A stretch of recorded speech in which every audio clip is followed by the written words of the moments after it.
You know, when you think about the biggest media franchise in the history of the world, what comes to mind? Star Wars? Harry Potter? Maybe Marvel? Well, it's bigger than all of them. And this global empire didn't start in some fancy boardroom. Nope. It started with one boy's love for catching bugs. So how on earth did that childhood hobby evolve into a global empire? Let's find out. And that's really the heart of it right there. Straight from the creator himself, Satoshi Tajiri. Long before the cards, before the anime, before the video games that have sold, get this, over 480 million copies, there was just Tajiri, a kid growing up in the suburbs of Tokyo who was absolutely obsessed with collecting insects. That feeling, that simple joy of discovery, well, that's the spark that ignited a global phenomenon. So that's the big question we're tackling, isn't it? It's a journey that's packed with struggle, a few strokes of absolute genius, and a 6-year development cycle that nearly killed the entire project before it even had a chance to breathe. To really understand the answer, we have to go all the way back to the beginning. Okay, so I want you to picture this. It's the 1970s in Machida, a suburb of Tokyo. It's still packed with fields and forests and ponds. And a young Satoshi Tajiri is spending pretty much all his time exploring every single inch of it, catching and trading bugs with his friends. But as he got older, Japan's economic boom started paving over all those fields with concrete. His personal playground, it just vanished. He would later say his goal with Pokémon was to regain the world that he had lost. So his passion kind of shifted from bugs to the arcades that were popping up everywhere. And by the time he was 17, he was literally handwriting and stapling together his own fanzine called Game Freak. It actually caught the eye of an artist named Ken Sugimori, who, as you know, would go on to define the iconic look of Pokémon. By 1989, they were a real company. And that's when Tajiri saw the Nintendo Game Boy's link cable and had this revolutionary thought. What if you could use it not just to compete, but to trade, to share your collection with your friends, just like he did with his bugs? That was the lightning in a bottle idea. But you know, having a great idea is one thing. Actually turning it into a real, playable game is a whole other story. And for the tiny team at Game Freak, it became this almost impossible challenge. Their ambition was just massive, but their resources were tiny, and it led to this grueling 6-year development marathon. And the initial concept wasn't even called Pokémon. It was Capsule Monsters, or Capumon for short. The idea was inspired by two things Tajiri absolutely loved: Gashapon capsule toys, and a TV show called Ultra 7, where the hero kept these tiny monsters in capsules. But because of some trademarking issues, the name eventually had to change, and that's when Pocket Monsters was born. Producer Tsunekazu Ishihara really sums up the struggle perfectly here. The project was put on hold multiple times. Game Freak actually had to develop other, smaller games just to keep the lights on and fund the development. I mean, they were chasing this massive dream with a skeleton crew and a tiny budget, constantly trying to figure out how to make this complex world even work on the Game Boy's limited hardware. This is where a legend stepped in. Seeing their plan, Nintendo's own Shigeru Miyamoto, the creator of Mario and Zelda, made a suggestion that would literally define the entire franchise. He proposed releasing 2 versions of the game. Now, this wasn't just some marketing trick.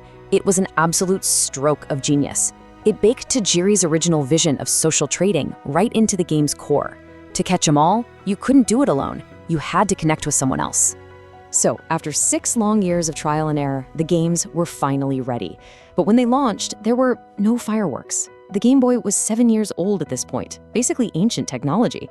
Nintendo had super low expectations, and the media barely even noticed. But then, slowly, through word of mouth on playgrounds all across Japan, a craze started to build.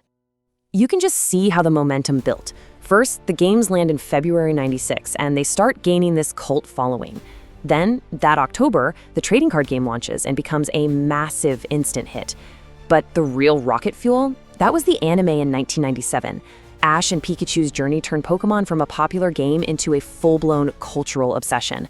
Each part of this trifecta just fed the others, creating the first unstoppable wave of what the world would soon call Pokémonia. With Japan completely conquered, the next logical step was, well, the rest of the world. But this was a monumental risk. At the time, Japanese RPGs were seen as way too quirky, too niche for Western audiences. A lot of people inside Nintendo truly believed the game was just destined to fail outside of its home country. I mean, just look at this quote from the producer, Tsunekazu Ishihara. "A 10% chance of success." That's how low their confidence was. They were worried about everything from translating the massive amount of text to whether American kids would even connect with Ken Sugimori's charming but very distinctly Japanese art style. And this just perfectly illustrates the challenge they were up against. The localization was a gargantuan task. They had to come up with English names for all 151 creatures, translate a whole RPG, and even reprogram parts of the game just to handle the English alphabet. And crucially, the team at Game Freak fought to protect the art. Nintendo of America actually suggested redesigning the monsters to be more tough for a Western audience. Can you even imagine a muscular Pikachu? They held their ground, and in doing so, they preserved the very soul of the game. So about that 10% chance of success, when Pokémon finally launched in the US in 1998, it wasn't just a hit, it was an absolute explosion. Demand was so astronomical that toy factories expanded production 20-fold. That's 20 times, and they still couldn't make enough to keep the shelves stocked. Pokémonia had officially gone global. But here's the thing, fads die. So how has Pokémon not only survived but actually thrived for decades? Well, the answer's pretty simple, evolution.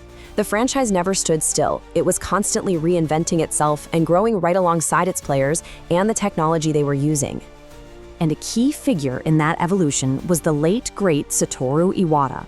For the sequels, Gold and Silver, Iwata, who was a programming genius, didn't just compress the game's code, he developed brand new tools that made the whole experience faster and smoother. This incredible efficiency is what allowed the team to fit not just the new Johto region, but the entire map from the first games, Kanto, into a single cartridge. It's a move that cemented those games as absolute legends. And that spirit of innovation just kept going. With each new console generation, the core battle system evolved. Generation 6 on the 3DS gave us the temporary power-up of Mega Evolution. The Switch brought us the giant-sized spectacle of Dynamax and Gigantamax in Gen 8, and most recently, Gen 9 introduced terastallization, letting Pokémon change their type mid-battle.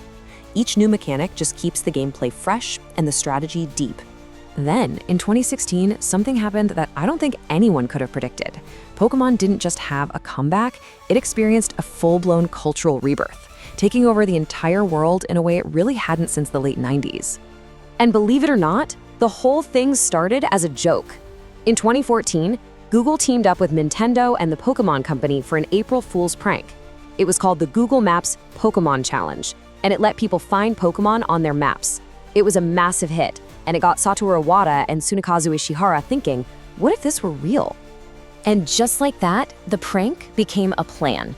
They partnered up with Niantic, whose augmented reality game Ingress was the perfect blueprint. With a cool $30 million investment, they got to work, and in July 2016, Pokémon GO was unleashed. The result was just pure magic. The world finally got to live out Satoshi Tajiri's original fantasy of catching creatures in their own backyards. The success was just staggering. By 2020, the game had already generated over $6 billion in revenue. It wasn't just a game anymore, it was a global event. Parks were flooded with people. Everyone was exploring their cities in a brand new way, and a whole new generation right alongside the original one was completely swept up in the craze to catch them all over again. And that really brings us to the Pokémon empire we see today. It's this incredible self-sustaining ecosystem. The games, which have sold over 489 million units, drive interest in the anime. The anime makes kids want the trading cards and all the merchandise. And then mobile apps like Pokémon GO bring lapsed fans right back into the fold. Each part just strengthens the others, creating the most valuable media franchise on the entire planet. It all leads us to this final question. After all this time, all the new generations and mechanics, why does Pokémon endure? Well, maybe it's because, at its very heart, it's still about that feeling Satoshi Tajiri had as a boy in the fields of Machida. It's about the thrill of discovery, the joy of collection, and the adventure of sharing that passion with your friends. It's a childhood summer day, captured forever in a little red and white ball.